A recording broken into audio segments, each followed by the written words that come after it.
Et je voudrais entrer immédiatement dans notre étude de ce soir, le fait de noyer le vieil homme. La pensée qui a inspiré ce titre se trouve dans un passage de la Bible. Nous en parlerons un petit peu plus tard. Vous savez quel est mon verset favori dans la Bible? Cela se trouve dans le livre de l'Apocalypse, chapitre 22 et le verset 1er, où il est dit « Et il me montra une rivière d'eau de la vie, claire comme du cristal. » C'est très difficile de trouver une rivière pure dans notre monde. Il y a peu de rivières dans ce monde aujourd'hui, particulièrement celles qui sont proches des villes qui ne sont pas polluées. Et j'attends avec impatience le moment où on pourra à nouveau boire à partir d'une rivière.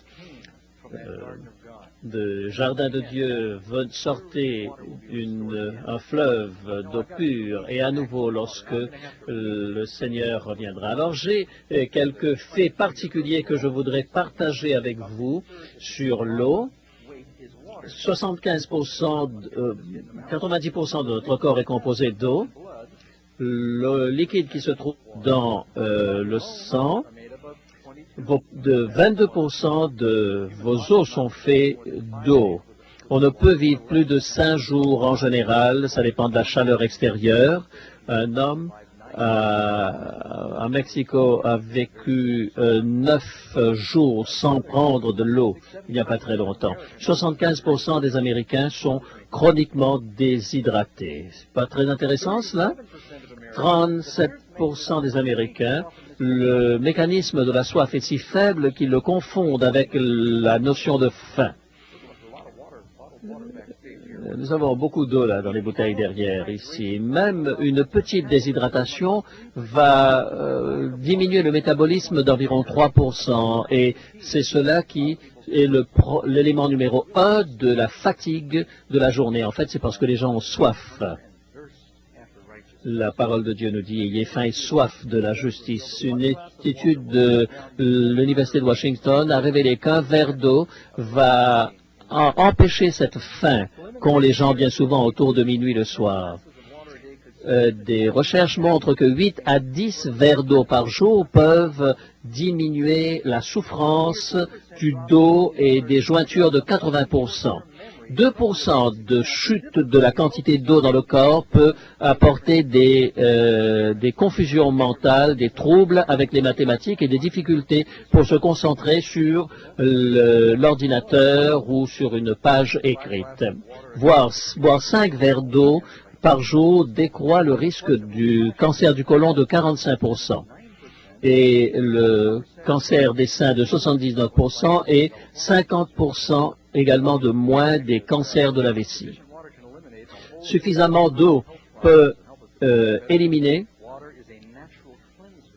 L'eau est véritablement un purifiant naturel dans notre corps et cela peut dissoudre des éléments même radioactifs dans notre organisme et nettoyer tous nos tissus. Et pourtant, Jésus a dit, je suis l'eau de la vie. Vous voyez, le Seigneur a prévu un moyen par lequel nous pouvions être lavés. Dans les prophéties de la Bible, il est question de Dieu qui s'assoit sur le trône et sa promesse dans Apocalypse 21, il dit, je ferai toutes choses nouvelles.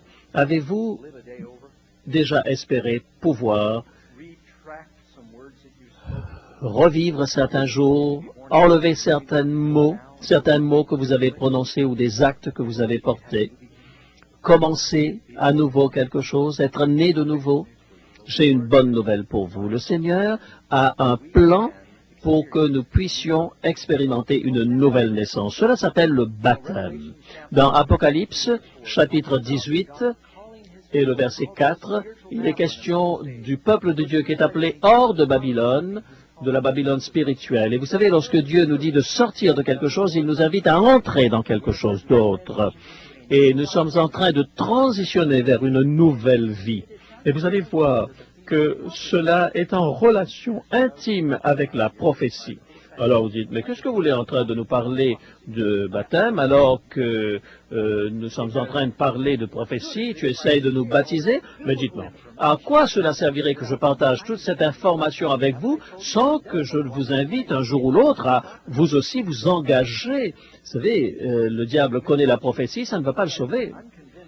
Et je suis convaincu que, alors que nous nous engageons avec le Christ, lorsque nous marchons dans la lumière, il nous donne des lumières supplémentaires. Alors, lorsque vous vous engagez dans la vérité, eh bien, vous allez comprendre mieux ce qu'il va vous révéler. Nous allons maintenant passer nos questions. Je pense que je vais pouvoir voir toutes les questions que nous abordons d'habitude. Alors, si nous ne avons pas le temps de toutes les présenter, eh bien, vous allez les retrouver sur notre site prophétiecode.org. Question numéro 1. Le baptême est-il vraiment essentiel? Voyons ce que Jésus dit à ce sujet. Marc chapitre 16 et le verset 16, il dit « Celui qui croira et qui sera baptisé sera sauvé. » Mais est-ce que cela vous paraît important? Et il dit, croyez d'abord. Le baptême ne signifie pas que vous commencez à croire. Vous devez croire avant. Mais celui qui ne croira pas sera condamné. Jean, chapitre 3, verset 5, il parle à Nicodème et il dit, en vérité, je te le dis, si un homme ne naît d'eau et d'esprit, il ne peut entrer dans le royaume de Dieu. Nous avons besoin des deux naissances. Certaines églises mettent l'accent sur le baptême spirituel, mais Jésus dit on a besoin des deux. L'expérience du peuple d'Israël est un exemple intéressant du processus du salut. Lorsqu'ils ont commencé leur voyage en dehors de l'Égypte, Dieu leur a donné tout d'abord, vous allez d'abord tuer un agneau. Ça, c'est le premier élément. D'autres mots, on accepte Jésus comme son sacrifice. Ensuite, on commence son voyage. Alors qu'ils sortent de l'Égypte, ils vont traverser la mer Rouge. La Bible nous dit dans 1 Corinthiens que c'est un symbole du baptême. Ils ont été baptisés dans la mer. C'est un symbole d'être lavé dans l'eau. N'oubliez pas, lorsque on a percé le côté de Jésus, deux types de liquides ont coulé, du rouge et du liquide transparent. Dieu va donc protéger ce peuple pendant 40 ans dans le désert. C'est le processus de l'action de l'Esprit Saint. Chaque jour, ils avaient ce pilier, ce poteau de lumière qui les éclairait. Le jour, cela leur donnait de l'ombre, et le soir, c'était l'éclairé. Ils ont été baptisés dans la nuée et dans la mer. Il y a donc deux baptêmes dont il est question ici. Est-ce que c'est bien ça que la Bible enseigne? À notre connaissance, nous devons ajouter notre décision. Avant d'être nés de nouveau, nous devons être baptisés d'eau et de feu.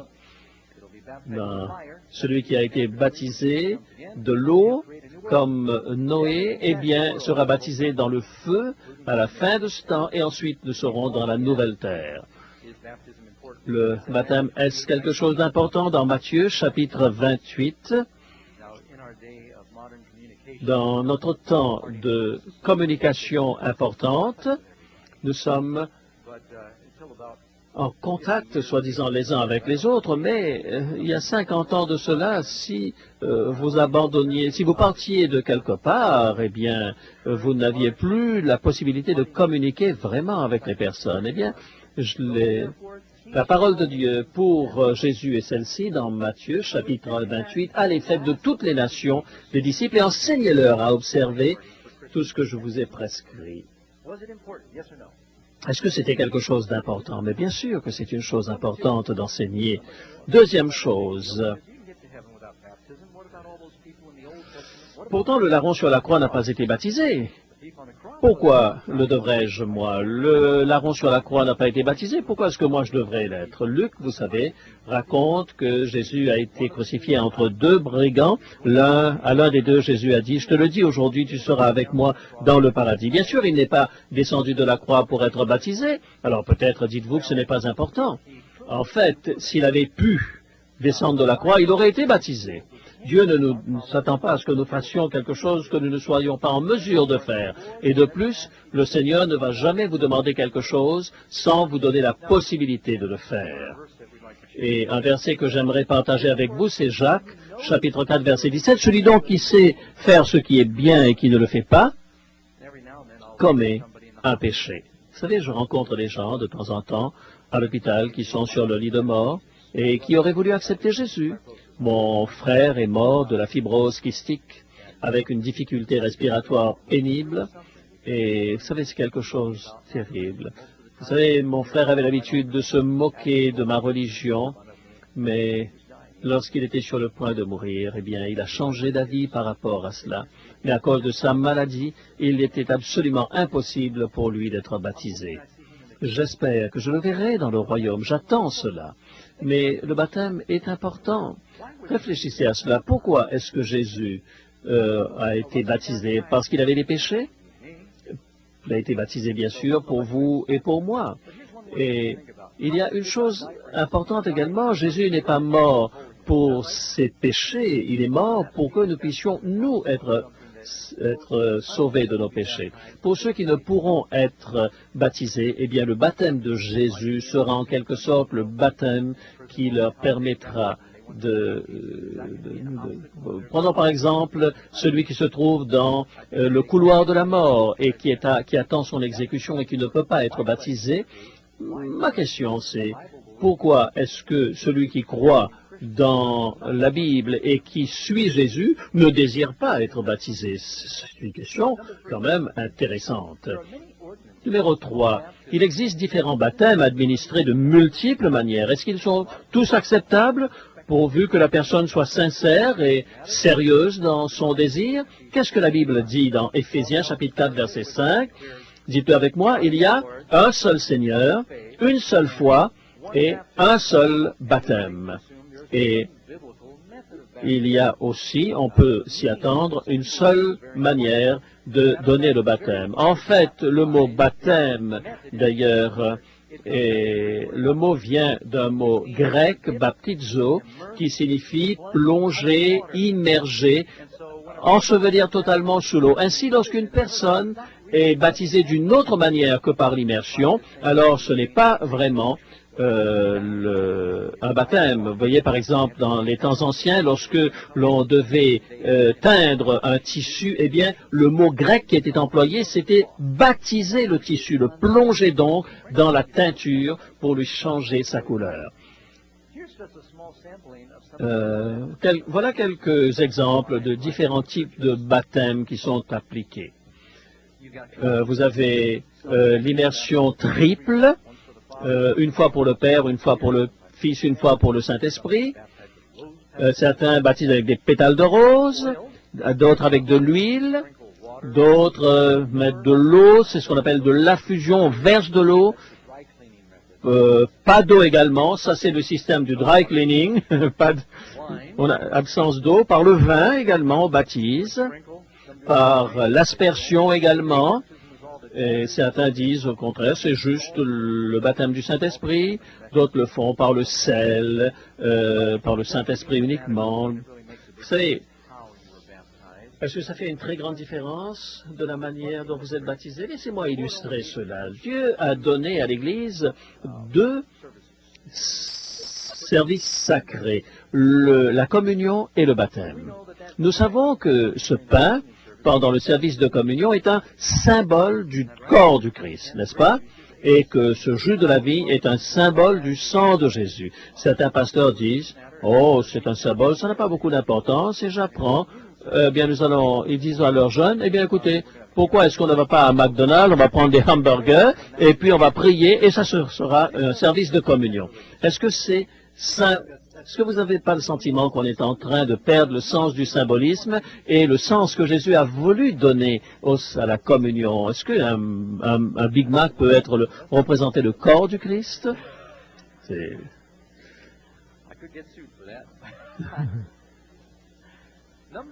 Numéro 4. Comment Jésus a-t-il été baptisé? Un chrétien, c'est celui qui suit Jésus. Alors, essayons de voir quelle est la manière d'agir de Jésus. Marc chapitre 1, versets 9 et 10. En ce temps-là, Jésus vint de Nazareth en Galilée, il fut baptisé par Jean dans le Jourdain, et au moment où il sortait de l'eau, il vit les cieux s'ouvrir. Apparemment, il est allé dans la rivière et il est sorti de la rivière. Pour sortir de l'eau, bien sûr, il est normal que l'on entre d'abord dans l'eau. Jésus est donc descendu dans l'eau, il a été immergé, plongé dans l'eau.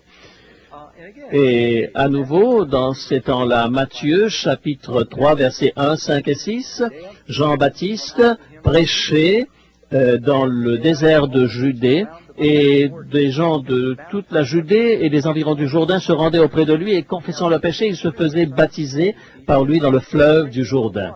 S'il suffit simplement de mettre un petit peu d'eau, pourquoi est-ce que Jean avait besoin d'une rivière? Est-ce qu'il n'aurait pas utilisé l'une de ces sources d'eau qu'il y avait dans Jérusalem? Jean chapitre 3, verset 23, Jean lui aussi baptisé à Hénon, près de Salim. Pourquoi? Parce qu'il y avait là beaucoup d'eau et on y venait pour être baptisé. C'est évident à partir de ces exemples de la Bible que la méthode de baptême, c'était une immersion. Je vais partager quelque chose avec vous que j'ai remarqué pendant ces 25 ans de pastorat. Vous savez, il y a des gens qui ont peur de l'eau. J'ai fait un baptême en Inde il y a quelques années, et là, beaucoup de gens ne nagent pas là où je me trouvais parce que les rivières sont tellement polluées. Et nous sommes allés dans une piscine, et même certains d'entre eux étaient vraiment mal à l'aise lorsqu'ils n'étaient que dans 1 mètre d'eau. Et les mètres sous l'eau, ils avaient l'impression qu'on allait les noyer.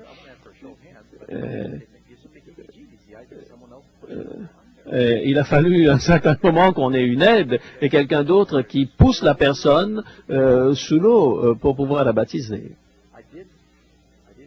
J'ai entendu une fois un baptême qui a eu lieu en Californie, un Espagnol qui a été baptisé dans le lac, et juste avant le baptême, il a dit « Pasteur, j'ai vécu une très mauvaise vie, et lorsque je vais être baptisé, vous allez garder moi sous l'eau, je vais faire une prière. Vous savez, je suis un grand nageur, n'ayez pas peur pour moi, mais laissez-moi faire une longue prière. » Il a oublié de le dire à toute la famille, à l'église qui était en train de regarder ce baptême, d'accord? Alors, ok, alors il a mis ses mains ensemble, et puis le pasteur, au nom du Père, du Fils et du Saint-Esprit, il l'a mis sous l'eau, et puis il a attendu, et toute la famille commençait à s'inquiéter, et ils croyaient que le pasteur était en train de le noyer. Finalement, ils l'ont quand même ramené à la surface. L'idée, cela représente une mort et un ensevelissement. Lorsque vous êtes sous l'eau, eh bien, vous êtes obligé de retenir votre respiration. Lorsque vous sortez de l'eau, eh bien, que fait un bébé, par exemple, lorsqu'il naît? Eh bien, la première chose qu'il fait, il respire. Ainsi, c'est un symbole de retenir, de mourir à une vie ancienne. Dieu a donné cette respiration à Adam et Ève. On ressort donc avec cette nouvelle respiration, et l'eau représente la purification. Et lorsque vous ne le faites pas comme Jésus l'a voulu, vous perdez cette signification. Question numéro 5. Les disciples ou les apôtres n'ont-ils pas changé le mode d'administration du baptême? On ne voit pas ça dans la Bible. Actes chapitre 8, versets 38 et 39, vous vous souvenez, lorsque Philippe était en train de baptiser le ministre de la reine de Candace, ils sont descendus tous deux dans l'eau, et il avait accepté la vérité, il voulait être baptisé. Tous deux descendirent dans l'eau, et Philippe baptisa l'eunuque, et quand ils furent sortis de l'eau, l'Esprit du Seigneur enleva Philippe, et l'autre ne le vit plus, et il a été amené ailleurs pour un autre travail. L'Esprit de Dieu a dirigé Philippe dans le désert pour baptiser un homme, et à partir de là, il l'a emmené quelque part ailleurs. Cela nous montre combien le baptême est quelque chose d'important. Un homme a le désir d'être baptisé, je vais faire un véritable miracle pour que cet homme puisse être baptisé. Numéro 6, puisque Jésus et ses disciples baptisés par immersion, qui a introduit ces autres soi-disant baptêmes qui existent aujourd'hui? La réponse se trouve dans la Bible, Matthieu chapitre 15, verset 9. C'est en vain qu'ils m'honorent, en enseignant des préceptes qui sont des commandements d'hommes. Vous savez, vous allez trouver que le diable a une contrefaçon de chaque vérité de la Bible. Et si vous étiez le diable, vous auriez fait la même chose. Vous allez essayer de trouver les vérités les plus importantes et vous allez les pervertir, les tordre. Vous voyez, le diable a une contrefaçon de l'amour. Beaucoup de gens ne savent pas ce que c'est que l'amour et qui voient simplement ce que les médias nous disent par rapport à la luxure et ils croient que c'est ça l'amour. Et vous savez, beaucoup de gens croient qu'ils sont en train de dire je suis amoureux, mais en réalité c'est juste une représentation de ce qu'ils voient à la télévision. Certaines personnes croient que le Saint-Esprit va vous faire hurler, vous rouler par terre dans l'église. Eh bien, le diable a aussi contrefait cette vérité. Et lorsque ces gens se roulent par terre en croyant qu'ils ont le Saint-Esprit, eh bien quand ils ressortent, ils sont exactement comme ils étaient avant. Est-ce que c'est ça le Saint-Esprit? C'est une contrefaçon aussi de Satan du baptême. Toutes les grandes vérités de la Bible ont été contrefaites par Satan. Matthieu, chapitre 7, verset 8, il laisse de côté les commandements de Dieu pour observer la tradition des hommes. Jésus dit, les commandements de Dieu sont plus importants que la tradition. Si ce n'est pas dans la Bible, les traditions des hommes ne sont pas la volonté de Dieu. Est-ce que nous voulons obéir aux hommes plutôt qu'à Dieu? Daniel disait, je préfère obéir à Dieu. Shadrach, Meshach et Abednego, c'est la même chose. Et tout au long de la Bible, ces héros de la Bible ne se sont pas inquiétés de ce que la Bible pensait, mais ils s'inquiétaient de ce que le Christ, Dieu, pensait. Et Jésus a commencé son ministère en disant, vous priez pour être vu par les hommes, vous jeûnez, vous donnez de l'argent pour être vu par les autres. C'est pour que les autres voient de votre religion. Mais en fait, c'est ce que Dieu voit de votre religion qui est quelque chose d'important. Et un des éléments importants de ce séminaire, c'est que les gens, c'est que Dieu désire que nous nous inquiétons de ce que la parole de Dieu dit et non pas de la tradition des hommes. Et cela a aussi sa valeur lorsque nous parlons du baptême. Vous savez, j'ai voyagé beaucoup dans le monde. Si vous allez à Philippe, il y a là une église du 1er siècle. Et beaucoup d'églises étaient construites autour d'un baptistère. C'était l'élément central de l'architecture de l'église. Et si vous pouviez voyager par exemple en Italie, à côté de la tour de Pise, la tour penchée de Pise, eh bien, les églises étaient baptisées autour du baptistère. À Rome également, eh bien, voyez ce baptistère à Rome. En fait, ces méthodes de baptême modernes ne sont venues que très lentement avec le temps. Vous pouvez le lire en histoire. Ce ne fut qu'au concile de Ravenne en 1311 après Jésus-Christ que l'aspersion et l'affusion ont été officiellement reconnues comme aussi valables que l'immersion dans l'administration du baptême.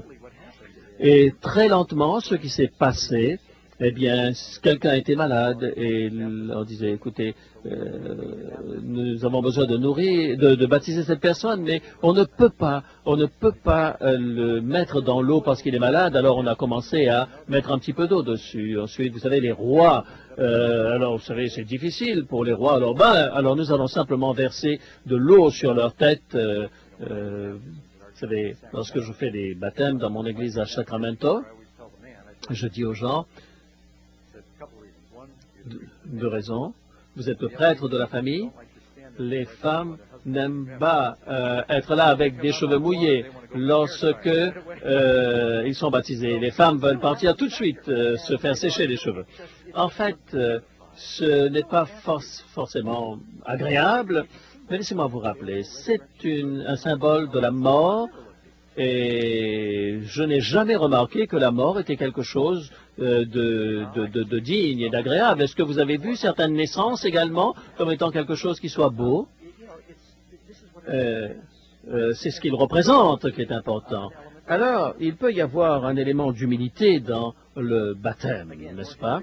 Alors, un petit peu plus de l'histoire, ce qui est dit par exemple par Dean Stanley, pendant les 13 premiers siècles, la pratique universelle du baptême était celle que nous lisons dans le Nouveau Testament, qui est le sens même du mot baptisé. Ceux qui étaient baptisés étaient plongés, immergés, submergés dans l'eau. Cette peinture, par exemple, nous montre ce que cela ça, c'est quelque chose qui nous vient du Moyen-Âge enfin de la Renaissance, et en fait Jésus n'a pas été baptisé de cette manière-là. Eh bien, pendant les Moyen Âge en Europe, eh bien, la terre promise était occupée par les musulmans, et en fait les gens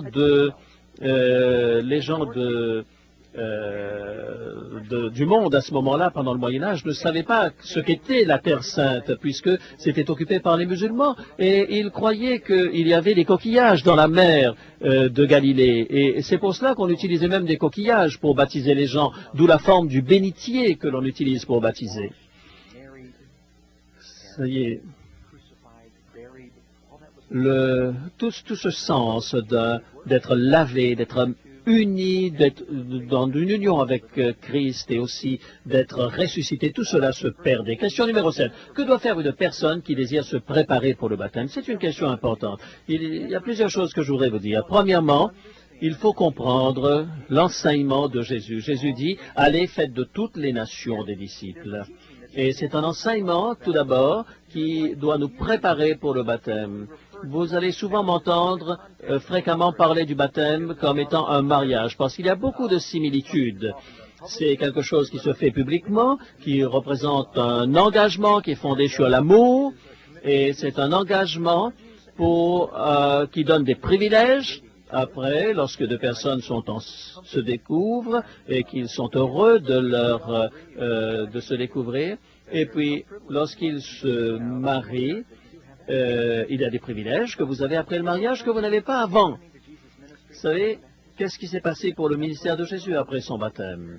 Eh bien, vous pouvez avoir des éléments de l'Esprit avant le baptême, mais ce qui est arrivé à Jésus, c'est au moment où il a été baptisé que le Saint-Esprit est vraiment descendu sur lui totalement et pleinement. Lorsque les personnes se marient, après, est-ce que vous voyez des gens qui, tout de suite, après avoir rencontré quelqu'un, se marient tout de suite? Ah, on peut se poser des questions, hein. Je me souviens de Robin qui a été baptisé un jour et divorcé 2 jours après. Il se réveille et puis il dit à sa femme, mais qui êtes-vous? Et l'autre lui dit, mais on s'est marié hier. Vous savez, nous devons croire tous les enseignements de la parole de Dieu. Bien sûr, on ne peut pas connaître tout de la Bible. Qui d'entre vous connaissez tout de votre conjoint avant de vous marier? Ah, j'ai vu une main. Il a probablement pas entendu la question. Il voulait juste être quelqu'un qui nous soutienne. Là, on doit voir la main. Est-ce que nous sommes tous d'accord que nous avons appris beaucoup plus de notre conjoint après? Oh, certains font « Wow, c'est vrai !» Mais, bien sûr, vous devez continuer, vous devez quand même savoir avec qui vous vous engagez. Il faut également croire à tous les enseignements de Jésus. C'est un autre élément important, les éléments fondamentaux de l'enseignement de Jésus. Troisièmement, se repentir de tous ses péchés passés. Certaines personnes pensent que c'est une erreur souvent commise dans les églises. L'idée que vous êtes baptisé pour avoir une puissance particulière pour combattre le péché, c'est un mythe.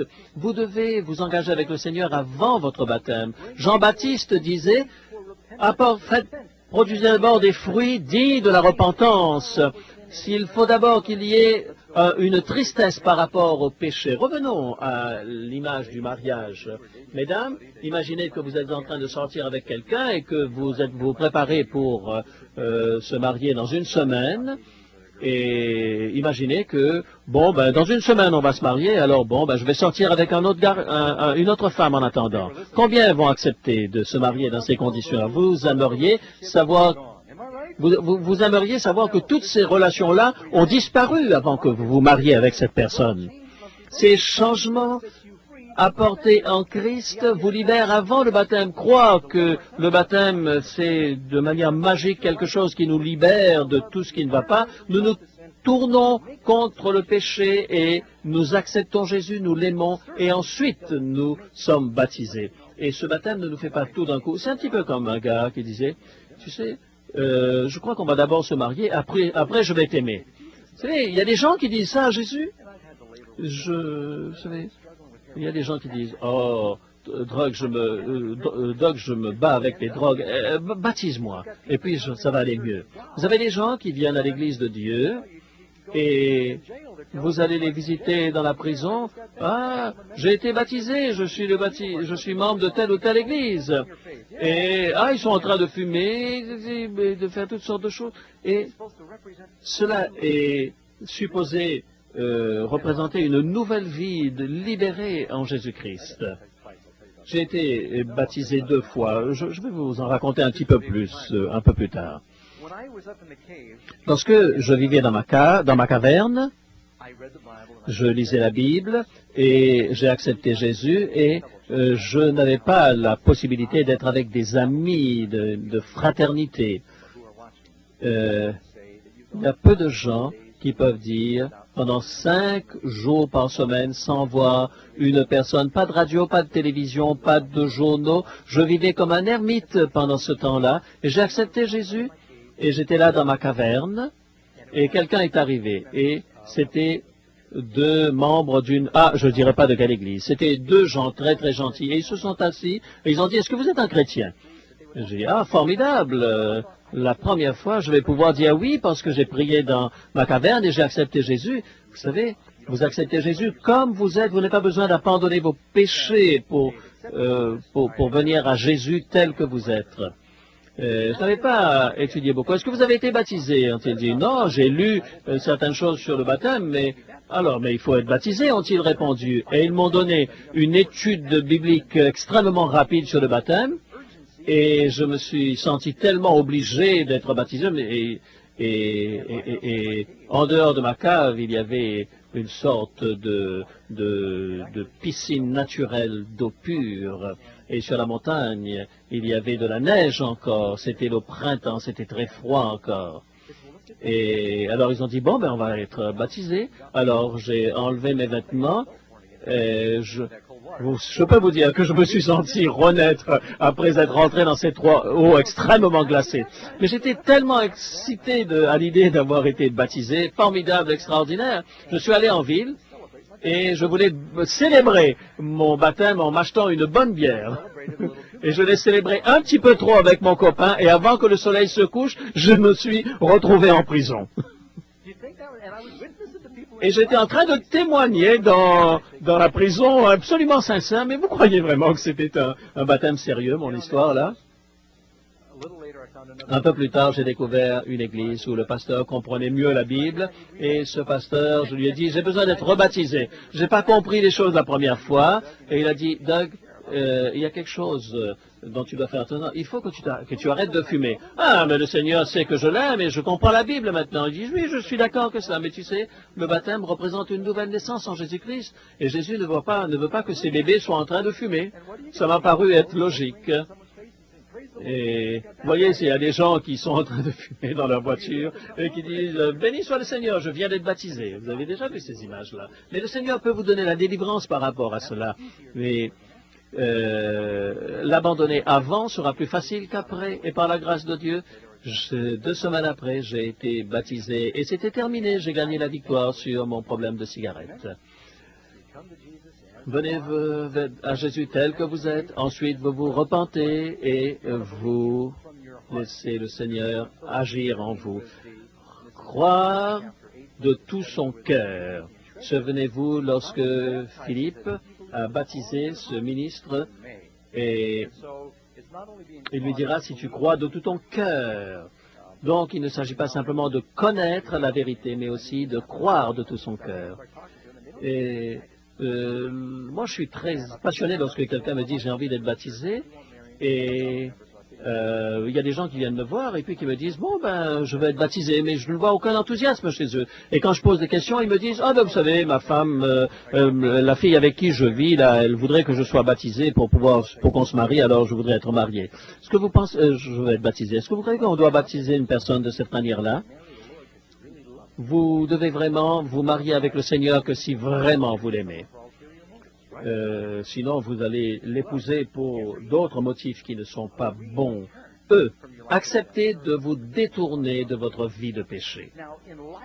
À la lumière de ces critères du baptême, est-ce que vous trouvez que l'enseignement de la parole de Dieu nous permet de baptiser des bébés. Est-ce que vous croyez qu'un bébé peut se convertir de ses péchés, qu'il peut comprendre? Le bébé ne peut absolument pas faire tout cela. Pasteur Doug, j'ai été baptisé comme un enfant. Vous êtes en train de me dire maintenant, Pasteur Doug, que mon baptême n'a pas de valeur?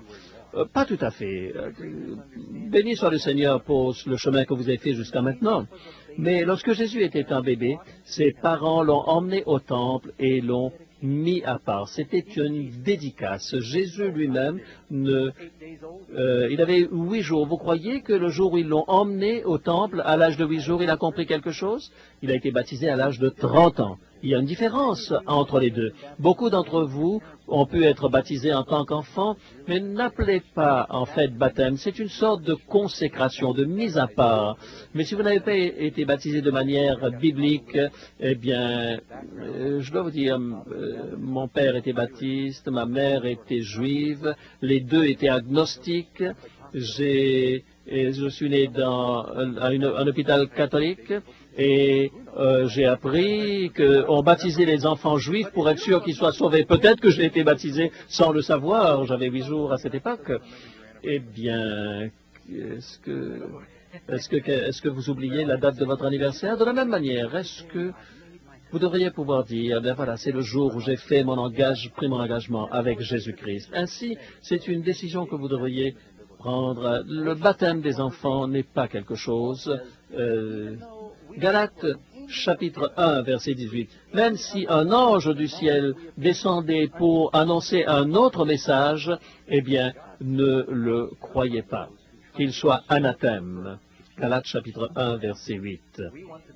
Nous voulons être des chrétiens de la Bible. Lorsque Jésus a quitté cette terre, cette Église a glissé loin de la Bible. Mais cette Église aujourd'hui revient petit à petit vers l'Évangile de Jésus-Christ. Et nous revenons vers la vérité biblique.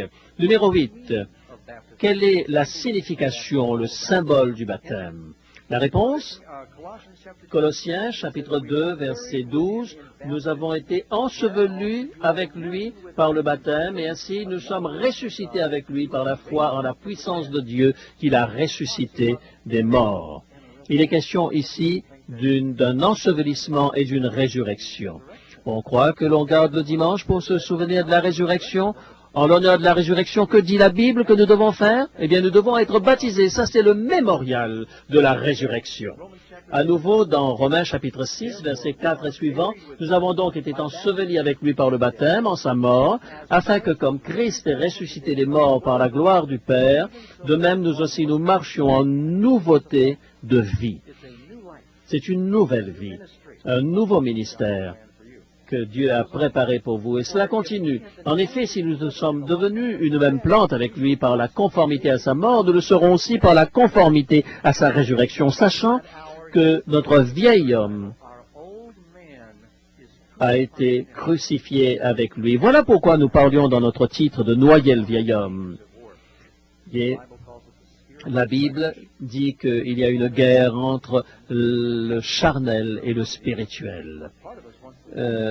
Une partie veut suivre le Seigneur, une autre partie de nous-mêmes veut suivre le monde, et c'est la chair.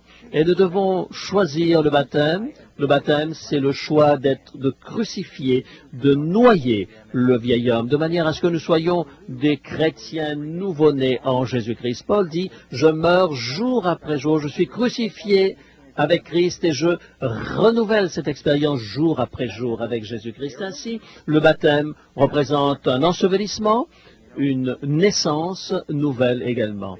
Vous savez, même en tant que bébé, lorsqu'un bébé se développe, il est en permanence purifié dans l'eau où il se trouve. Qu'est-ce qui se passe lorsque, par exemple, la maman a un groupe sanguin différent de son bébé? C'est quelque chose d'extraordinaire. Eh bien, il y a un changement, une transformation qui se fait pour qu'il y ait compatibilité entre deux types sanguins qui sont incapables d'être compatibles normalement. Ainsi, c'est une nouvelle naissance miraculeuse. Et Jésus dit, à moins que vous ne soyez nés d'eau et d'esprit. Naître d'eau, c'est la naissance à moins que vous soyez baptisés de l'eau du baptême et de l'Esprit de Dieu. Le Saint-Esprit, c'est ce que le Seigneur va faire, alors que le baptême d'eau, c'est le témoignage devant les êtres humains. Combien d'entre vous ici sont nés d'une femme? Cela représente le baptême physique et spirituel. Cela représente également le fait d'être purifié. L'eau est un symbole de la purification. Et cela représente également le mariage. Galates chapitre 3, verset 27. Comme beaucoup d'entre vous ont été baptisés en Christ, vous avez revêtu Christ. C'est une sorte de symbole dans le livre de l'Apocalypse de cette robe pure dont il est question. Numéro 9. Est-ce qu'une personne ne devrait jamais être baptisée avant qu'elle ne soit certaine qu'elle ne fera plus jamais un faux pas et qu'elle ne tombera plus, n'est-ce pas? Si une personne attend d'avoir l'assurance que jamais elle ne va chuter, est-ce qu'elle va être baptisée? Jamais. Vous savez, il y a un élément de foi qui doit intervenir. Après que Pierre, Jacques et Jean ont accepté Jésus, ils ont connu des chutes également. Est-ce que c'était une mauvaise décision d'être baptisé? Non, c'était la bonne décision. 2 Corinthiens chapitre 8, verset 12, la bonne volonté, quand elle existe, est agréable en raison de ce qu'elle peut avoir à sa disposition et non de ce qu'elle n'a pas. Lorsque nous venons au Seigneur et nous disons, Seigneur, je fais tout ce que je peux, tout ce qui est en ma capacité. Est-ce que vous avez une garantie que vous n'aurez jamais de dispute avec votre conjoint? Ah, c'est pas possible. Bien sûr, il y aura certainement à un moment ou à un autre des ajustements, mais vous avez besoin de prendre cet engagement au départ. Et la parole de Dieu dit quoi? Hommes, maris, aimez vos femmes comme Christ a aimé l'Église et s'est donné lui-même pour elle. Éphésiens chapitre 5, verset 25. Lorsque nous voyons combien Jésus nous aime, la Bible dit nous l'aimons parce qu'il nous a aimés le premier. Et lorsque nous savons combien il a souffert pour que nous puissions être sauvés, nous sommes vraiment bouleversés de cela. Question numéro 10. Pourquoi le baptême est quelque chose d'aussi urgent pour un pécheur converti? La parole de Dieu dit, dans Actes chapitre 22, verset 16, Anania lui dit, « Et maintenant, que tardes-tu? Lève-toi, sois baptisé, et lavé de tes péchés en invoquant le nom du Seigneur. » Ainsi, c'est quelque chose que nous faisons lorsque nous parlons à Dieu. Matthieu chapitre 28, allez, faites de toutes les nations des disciples les baptisant au nom du Père, du Fils et du Saint-Esprit. Matthieu 28, verset 19. Alors, il faut qu'il y ait ce désir au départ. Avant d'aller un peu plus loin, j'ai beaucoup de questions en rapport avec cela, qui se trouvent d'ailleurs dans l'étude qui vous est distribuée à la fin. Dans combien de temps au nom de qui dois-je être baptisé? Vous savez, tout d'abord, Matthieu 28, 19, Jésus dit, baptisé au nom du Père, du Fils et du Saint-Esprit. Ce sont les paroles de Jésus. Alors, utilisons les paroles de Jésus, c'est le plus sécuritaire. Mais nous avons d'autres exemples. Acte 2, verset 38, baptisé au nom de Jésus-Christ, au nom du Seigneur Jésus, acte 8, verset 16, et au nom du Seigneur, ça est acte 10, verset 48. Ainsi, il y a plusieurs manières dont il est dit dans la Bible. Alors, je ne pense pas que Dieu considère que les mots que l'on emploie soient des mots qui ont une signification magique. Lorsque je fais des mariages, je fais très peu de mariages, vous serez surpris, parce que beaucoup de femmes, particulièrement, sont superstitieux. D'avoir quelqu'un qui s'appelle bachelor, ce qui veut dire célibataire en français, qui signe leur acte de mariage. Et comment est-ce que vous voulez faire les vœux? Et je leur donne plusieurs options. Et une chose que j'ai faite, j'ai remarqué, la plupart des gens disent, ils enlèvent les paroles obéir. Femmes, soyez soumises. Et parfois, nous pouvons faire quelque chose d'un petit peu informel. Par exemple, John, est-ce que tu veux prendre Betty? Parfois, je dis, John, est-ce que... Et puis, je donne tous ces noms. Est-ce que tu veux prendre Elizabeth, McPherson, Betty, etc. Certains veulent... Vous savez, en fait, il n'y a pas un État dans ce pays qui aura un problème de reconnaître ce mariage comme authentique lorsque ces vœux sont là devant des témoins. La parole qui est dite elle-même n'est pas vraiment un enjeu. Alors les gens parfois sont inquiets de dire mais quelles sont les paroles exactes que vous allez employer? Ça n'a pas d'importance théologique à condition que ce soit en rapport avec le projet de Dieu. C'était un pasteur américain. Il était en train de baptiser un membre hispanique dont la première langue était l'espagnol et il a commencé à le dire dans une église, dans une langue au nom du Père, de quelque chose de ce genre, donc en espagnol, et il a in el nombre de la Papa au lieu du Père Céleste, et alors il l'a baptisé au nom du Pape. Et le mot pour les patates, c'est aussi Papa.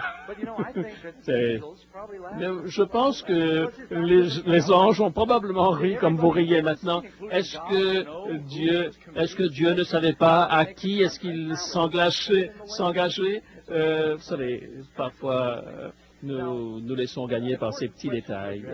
Une question très importante, c'est est-ce que le rebaptême est quelque chose d'approprié?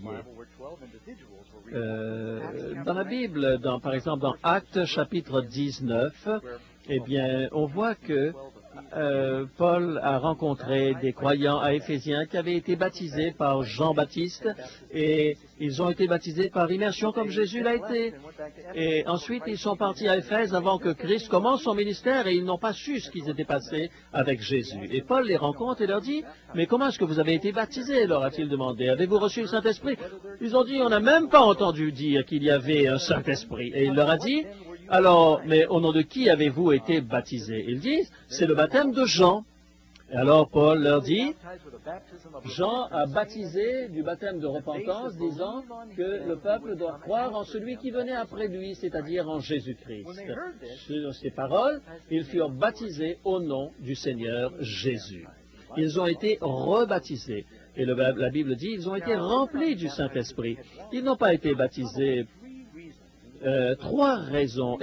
Soyez attentifs à ces trois raisons pour un rebaptême. La première, si vous avez été baptisé bibliquement, mais que vous êtes éloigné du Seigneur, en fait, vous vous êtes divorcé du Seigneur, le rebaptême pourrait être approprié. Parlez avec votre pasteur de cela. Une autre raison, comme ces 12 Éphésiens, ils n'avaient pas toute la vérité, ils ne savaient pas. Et un pasteur baptiste, baptisé par immersion, et il a pris la vérité sur le sabbat, il a dit, je veux être rebaptisé. C'était un homme très spirituel, mais il a dit, j'ai été baptisé pour 9 commandements, maintenant je vais être baptisé pour les 10 commandements. Il a été rebaptisé, il ne l'a jamais regretté. La troisième raison, c'est que si vous avez été baptisé, mais que ce n'était pas le baptême biblique, alors il est important que vous soyez rebaptisé. Eh bien, je vous l'ai dit, j'ai été baptisé 2 fois, parce que la première fois, je ne savais pas ce que j'étais en train de faire, mais la deuxième fois, je savais ce que c'était que l'engagement. Et c'était il y a 27 ans de cela, lorsque cela a été fait. Question numéro 11. Est-ce qu'une personne reçoit le Saint-Esprit lorsqu'elle est baptisée? Il y a une promesse dans la parole de Dieu, Acte 2, 38. Repentez-vous et que chacun soit baptisé au nom du Seigneur Jésus pour le pardon de vos péchés et vous recevrez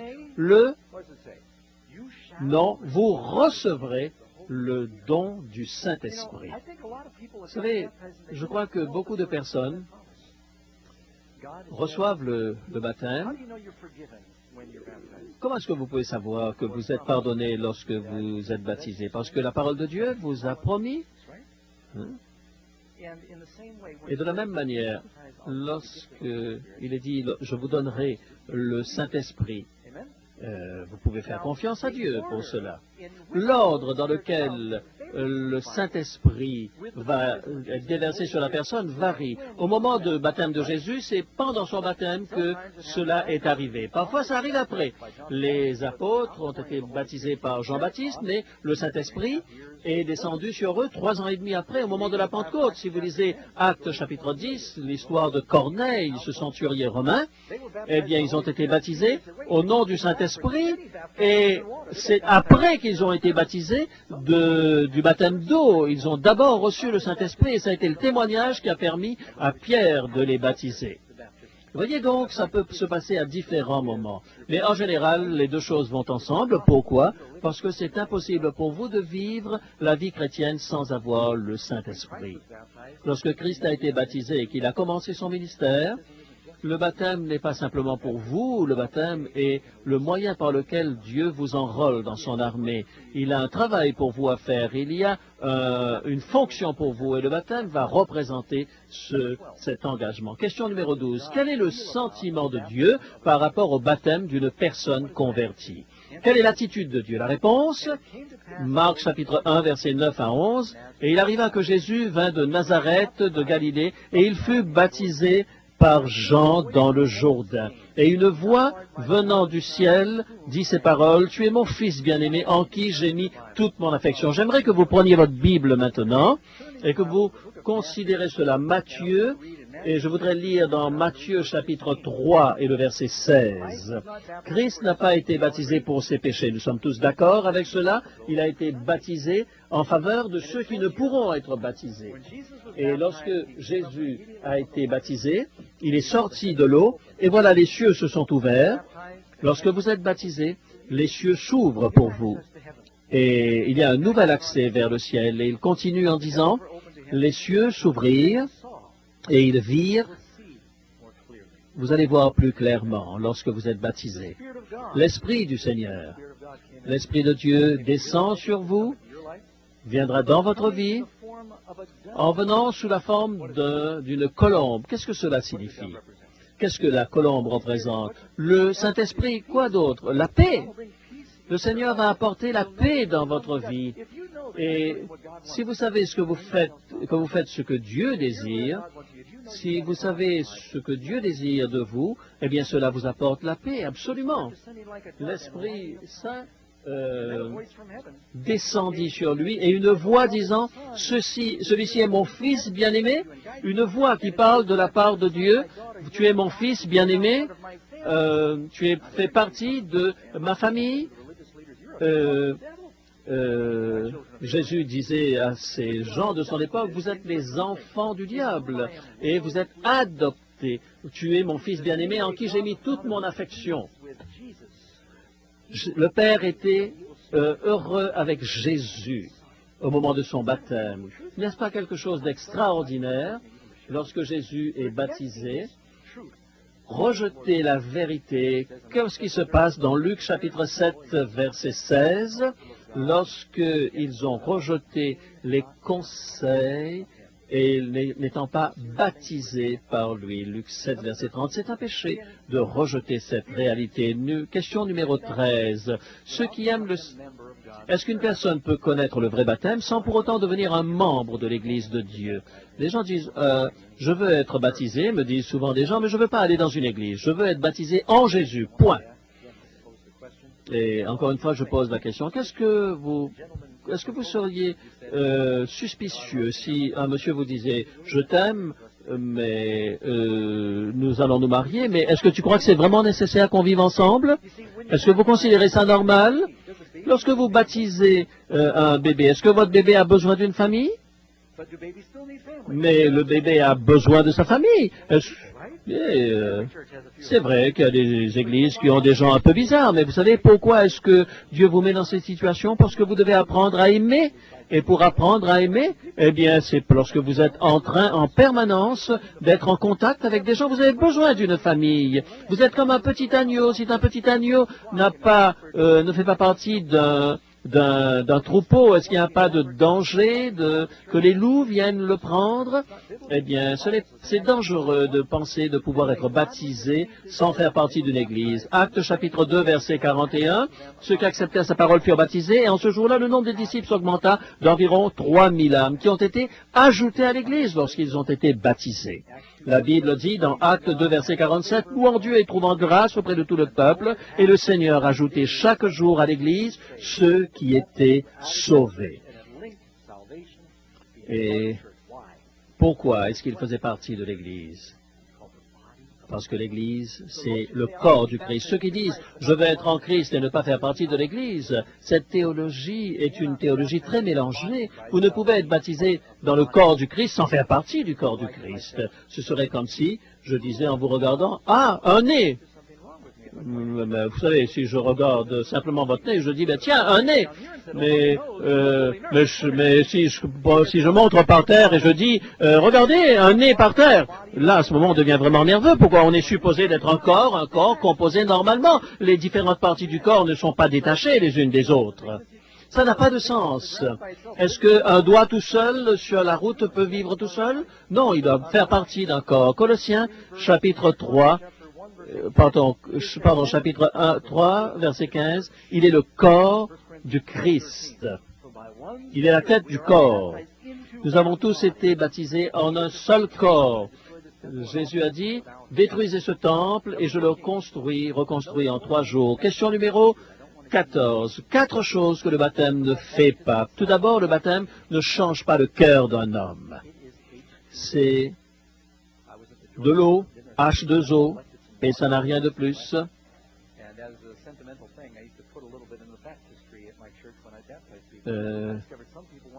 Vous voyez, il y a des gens qui croyaient qu'il y avait une sorte de magique en mettant de l'eau de l'eau qui vient de tel ou tel endroit dans le baptistère. Non, le baptême ne va pas rendre quelqu'un différent lorsqu'il a été baptisé. Pensez par exemple au mariage. Est-ce qu'un mariage, tout d'un coup, vous inspire avec l'amour? Non. La cérémonie, bien souvent, peut être quelque chose qui coûte cher et qui est étrange. Vous êtes supposé aimer l'autre avant de vous marier. Ce n'est pas le jour du mariage que vous allez aimer l'autre. Troisièmement, j'ai pas dit ça. Le baptême n'enlève pas la tentation. Jésus a été baptisé et après son baptême, qu'est-ce qui s'est passé? Dans le désert, le diable est venu et en force a essayé de le tenter. Vous savez, lorsque le peuple d'Israël est parti vers la mer Rouge, eh bien, lorsque vous allez choisir de baptiser, le baptême n'enlève pas la tentation. Le baptême ne garantit pas, quatrièmement, le salut. Est-ce que le mariage, la cérémonie vous garantit d'une réussite? Non. Numéro 15, Jésus vous demande d'être baptisé comme un symbole pour que vos péchés soient lavés. Désirez-vous faire des plans pour bientôt vivre cette cérémonie sacrée? J'aimerais terminer ce service en posant cette question. Comme je l'ai dit l'autre soir, et comme Acte 22, verset 16, Paul le disait, « Pourquoi, que tardes-tu? Lève-toi, sois baptisé et lavé de tes péchés en invoquant le nom du Seigneur. » Prends un engagement, tu en connaîtras un peu plus. Jésus dit, allez, faites de toutes les nations des disciples, les baptisant au nom du Père, et enseignez-leur à observer tout ce que je vous ai prescrit. Enseignez avant le baptême, et après le baptême, il y a encore d'autres enseignements qui doivent venir. Ainsi, c'est un processus de croissance. Est-ce que vous avez fait l'expérience de cette cérémonie merveilleuse, de cet engagement que Dieu veut que vous preniez? Voici mon fils bien-aimé en qui j'ai toute mon affection. J'aimerais vous inviter maintenant de mettre une croix à la carte qui vous a été remise. Et il y a ici quelques questions en rapport avec cette carte de baptême. Dans les différents sites, là où vous vous trouvez, il y a des cartes des décisions également qui sont à votre disposition.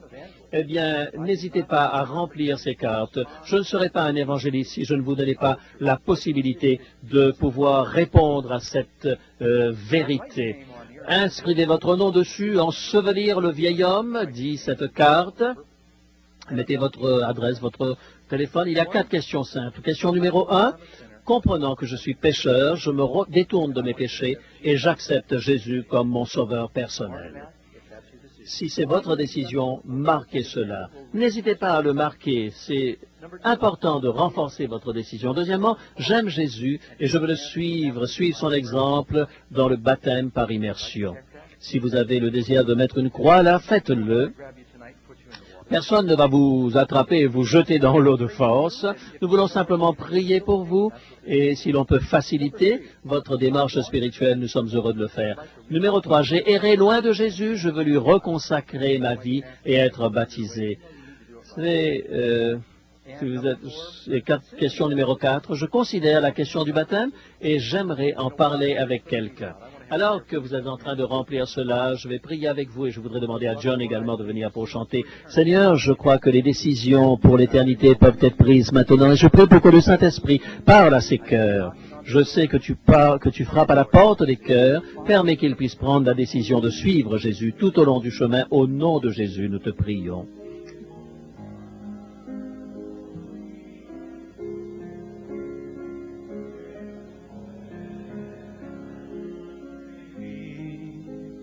Where thou goest, I will follow. Yes, my Lord, I'll follow thee. I will follow thee, my Savior.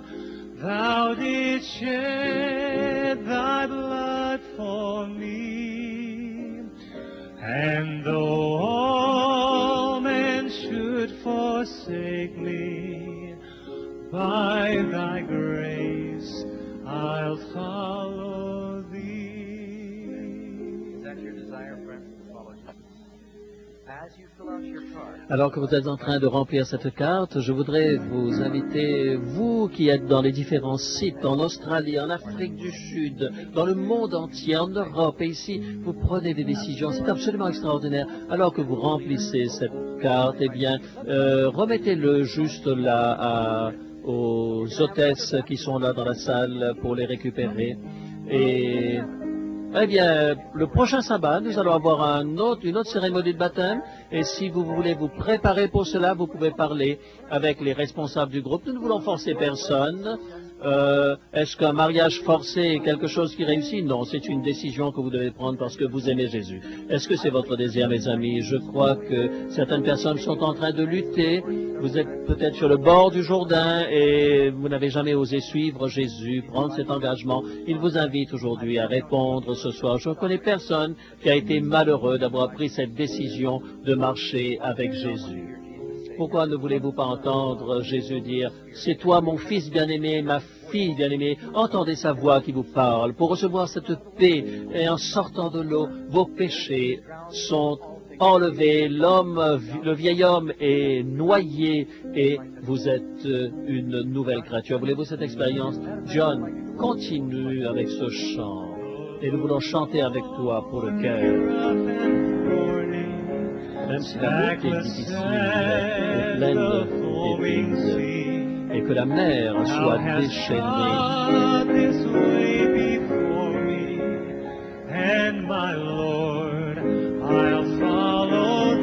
Seigneur, quelles que soient les circonstances, je veux te suivre, mon Sauveur. Toi qui as versé ton sang pour moi. Et même si tous les êtres humains m'abandonnaient, Seigneur, je te suivrai. Tiens ma main. Avant de terminer par la prière, j'espère que nous prions tous dans le monde entier pour ceux qui prennent des décisions tout autour de cette planète. Quelle est notre prochaine rencontre? Demain matin, j'espère que vous allez nous rejoindre pour cette rencontre du sabbat, pour l'étude de la prophétie. Et demain soir, le lac de feu demain soir. Et vous verrez que c'est une bonne nouvelle. Prions ensemble avant de nous quitter. Père Céleste, merci pour ta présence ce soir. Merci pour la bonne nouvelle que Jésus peut laver nos péchés et nous rendre plus blancs que neige. Et je prie pour ceux qui doivent prendre cette décision de marcher avec Jésus afin que ton Saint-Esprit soit sur eux. Bénis ces rencontres. Bénis ces personnes partout où elles se trouvent. Nous le demandons au nom de Jésus. Amen.